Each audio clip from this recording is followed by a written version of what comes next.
અરે ઓછું નાક પણ અસલી નાક. MDH કાશ્મીરી લાલ મરચાની પાવડર.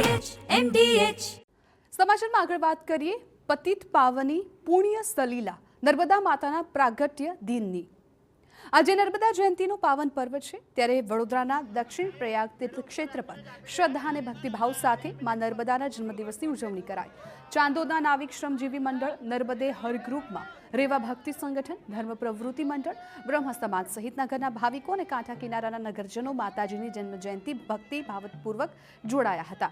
નર્મદા મૈયાના પ્રાગટ્ય સમય પર બપોરે 12 કલાકે દિવ્ય આરતીનું આયોજન થયું. સાથે જ નર્મદા મૈયાને કુમકુમ, પુષ્પ, દૂધ, ચણી બોર જેવી સામગ્રી અર્પણ કરીને શ્રદ્ધાળુઓએ ધન્યતા અનુભવી. ત્યારે અમુક શ્રદ્ધાળુઓને તો મા નર્મદાની કૃપાથી નવું જીવન મેળવ્યું હોય તેવા અનુભવ જણાવ્યા. शरीर ऐसा था कि मैं बिस्तर से उठ भी नहीं पाता था और ना एक शब्द मैं बोल पाता था.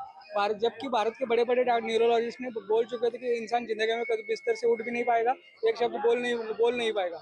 लेकिन माई की कृपा हो गई, मैं अभी बोलने भी लग गया हूँ और तीसरी बार परिक्रमा में चल रहा हूँ, पैदल परिक्रमा. દુનિયાની એકમાત્ર નદી એવી છે કે જેની પરિક્રમા કરવામાં આવે છે. એટલા માટે કહેવાય છે કે ગંગા સ્નાનમ, યમુના પાનમ અને નર્મદા દર્શનમ.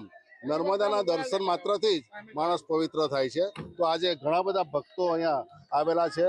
આજે નર્મદા મૈયાની જયંતિ છે અને એ નિમિત્તે ઘણા બધા ભક્તો આનો લાભ લીધો છે અને દર્શન કરીને બધા કૃતકૃત્યતા અનુભવશે. મહત્વનું છે કે માંગરોળ ગામમાં નર્મદા મૈયાને 450 મીટર એટલે કે લગભગ 1500 ફૂટ લાંબી સાડી અર્પણ કરીને નર્મદા મૈયાનું પૂજન કરવામાં આવ્યું અને ગ્રામજનો દ્વારા ભવ્ય શોભાયાત્રાનું આયોજન કરી મહાપૂજા કરવામાં આવી. ગુજરાત, મધ્યપ્રદેશ અને મહારાષ્ટ્ર સહિતના રાજ્યો નર્મદાના જળથી પોષાઈ રહ્યા છે, ત્યારે જીવનદાયિની માં નર્મદાના પ્રાગટ્ય દિવસ પર શોભાયાત્રા, ચુંદડી મનોરથ, સંધ્યા આરતી, દીપદાન, મહાપ્રસાદી સહિતના કાર્યક્રમોનું આયોજન કરાયું છે, જેમાં મોટી સંખ્યામાં શ્રદ્ધાળુઓ ભાગ લઈને ધન્યતાની અનુભૂતિ કરે છે. બપોર બાદ ચાંદોદ નગરમાં માં નર્મદાજીની શોભાયાત્રા નીકળશે. સાંજના સમયે માતાજીને પુનઃ મહાપૂજા થશે, સાથે ચુંદડી મનોરથ થશે. નાવિક શ્રમજીવી મંડળ તરફથી નર્મદા યાગનું પણ આયોજન થયું છે. એની પૂર્ણાહુતિ, મહાઆરતી સાંજના સમયે થશે. MDH ચણા મસાલા. હવે છોલા હોય કે ચોળા, સફેદ ચણા હોય કે કાળા ચણા, બધું મજેદાર બનશે. MDH